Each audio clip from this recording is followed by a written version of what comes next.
नमस्कार मित्रांनो, तर आज आपण या व्हिडिओमध्ये व्होल्टेज चेक कसं करतो डीसी आणि एसी तर हे बघणार आहे. आणि जेणेकरून आपल्याला समजेल की आपण सनशाईनचा DT22 AI मल्टीमीटर घेतलंय, तर त्याचा मी कसा वापर करतोय. तर चला व्हिडिओला सुरुवात करूया. मी मल्टीमीटर ऑन करून घेतो.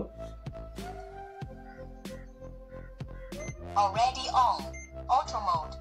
तर आता ऑटो मोड मध्ये आणखीन मी काय करतो की इथं माझ्याजवळ 2 ते 3 सेल आहेत. तर याच्यातला एक सेल डेड आहे. तर पहिल्यांदा व्होल्टेज चेक मी कसं करणार की आता समजा मला दिसत नाही, मग मी असं ज्यावेळेला प्रॉप ह्याला लावेल त्यावेळेला त्याचं व्होल्टेज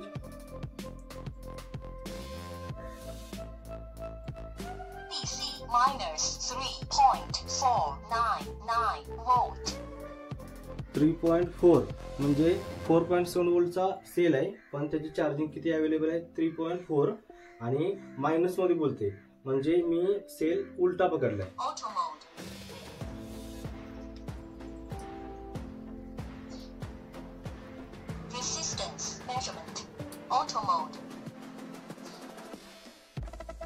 Auto mode.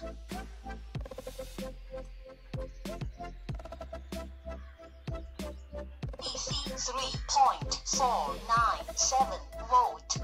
4.9 म्हणजे 3.5 वोल्ट अवेलेबल आहे आणि आता मायनस बोललं नाही म्हणजे मी बरोबर पकडले. आणि हा रेड क्रॉप असेल माझ्यामध्ये, या कारण सेलचं हे बरोबर दाखवले. आणखीन आता जो दुसरावाला सेल आहे छोटावाला, त्याचं व्होल्टेज जर आपल्याला चेक करायचं असेल तर Resistance measurement.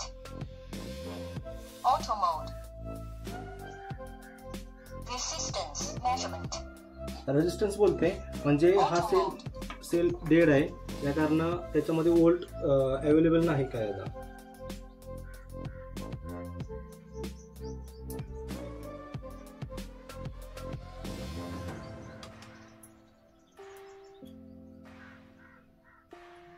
Resistance measurement.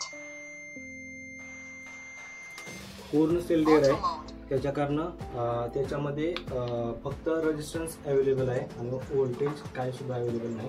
तर मल्टीमीटर आपलं ऑटोमध्ये. आता मला हे आपल्या टेबल होते डेस्कवरती बोर्ड कुठे द्यायचा तर मला दिसत नाही, मग मी कसं शोधणार. तर मला ज्या वेळेला मी ह्याचं हे चालू करेल नॉन कॉन्टॅक्ट व्होल्टेज त्यावेळेला म्हणजे आता इथेच अवेलेबल आहे असं हे होते, इथं अवेलेबल आहे. हॅलो लुसी,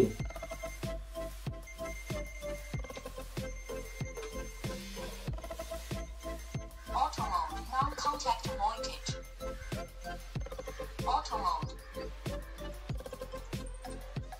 तर काय झालं की टेबलवर बोर्डच असल्यामुळे का नाही तिथं हे होईना झाले, त्याला हे सापडलं नाही की नेमकं हे कुठं करायचं. तर मी हे ड्रॉप आहे ते असं चेक करतो. Auto mode. Auto mode.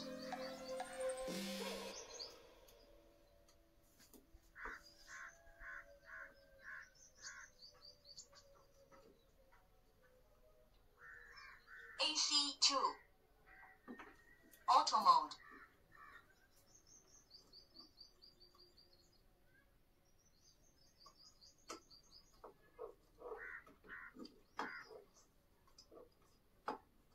AC 124.6 volt. AC 24.9 volt.